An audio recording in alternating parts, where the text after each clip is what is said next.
minutes to 9. She took her first photograph when she was just 5 years old. It was one of the world's biggest rock stars and his model wife, but they also happened to be her mum and dad. Yeah, for Scarlet Page, it was the shot that started a lifelong career behind the lens. Her father, Led Zeppelin's Jimmy Page, was no doubt an influence on her love for music photography. And now, after more than 20 years in the business, she's taken on her biggest challenge, capturing a series of portraits featuring some of the greatest guitarists on the planet. She's here with us now. Morning to you. Good morning. And it's quite a project you've got here, isn't it? It was quite hard work. Yeah, it took quite a lot of effort trying to get hold of all these elusive guitarists, but... And they are, as a sort of, I'm about to make a huge generalisation, obviously, they are quite elusive, aren't they, some of them? Some more than others, yeah. Such as Peter Green, who was deemed a recluse for a period of his life, so he was quite tricky to find. Well, how did you find him? Oh, just by keeping on and badgering people, and eventually I found a link and I got a little in, and then it was just about gaining his trust as well. Which, yeah, because he is a very quiet fellow, but you have to. So it's just exploiting any contact that you have with someone. I hate emailing and not getting anything back, but I really had to perfect that. Just keep barraging the emails into all the inboxes, and eventually it paid off. I think we see Paul Weller, so many people in there. How did you go about choosing them?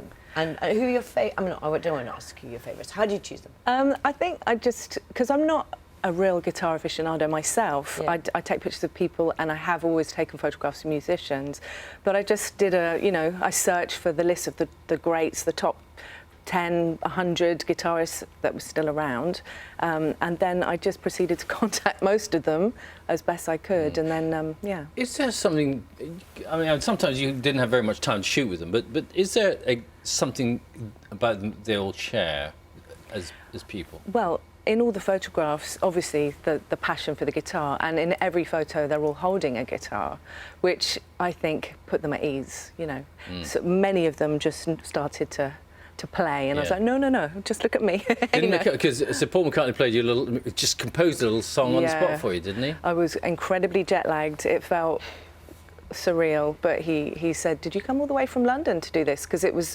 backstage at the Jimmy Kimmel show, and when I said yes, he started singing all the way from London, and I was like, this is just too weird, but amazing, yeah. It's called Resonators, and I didn't know because I don't have huge knowledge about guitars.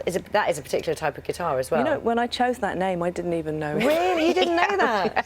Yeah, but it's true. Yes, it's the one that Mark Knopfler has on the Brothers in Arms album cover. Yeah, right. It's a very shiny one. But they are resonators in a different sense then for you?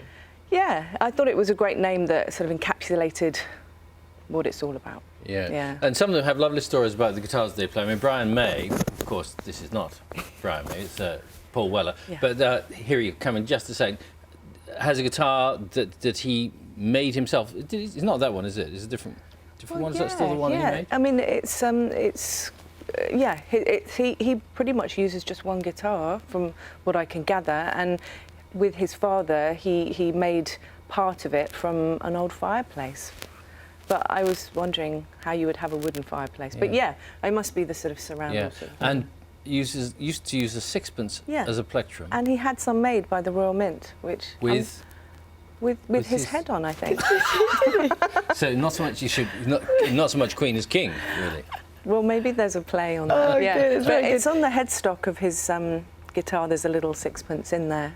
And your dad is, of course, Jimmy Page of Led Zeppelin fame. What does he think of the photographs? Because presumably it sort of helped a bit. Yes. Well, I did introduce. It's the first time in my career that I've really introduced myself that way, because I've always tended to not really go there with that straight away. But I photographed him towards the end of the project, around sort of number 27 of 32 or so. I really wanted to get most of it under my belt and get some of these amazing people. He looks very mellow, doesn't he? He looks. He could almost be an old-time country musician. Well, I suppose he could. Yeah, I mean, I haven't really asked him too much what he thinks, but on Wednesday he's coming to, I think, see the exhibition, and yeah. I want to show people. This was the photo. Is this your first photograph that you took? It's been documented by my mum, Scarlet's first picture back in the day, and I was just nearly 5. It's very out of focus. I think I've improved. Just hold it still, so just get people at home can get a closer look there.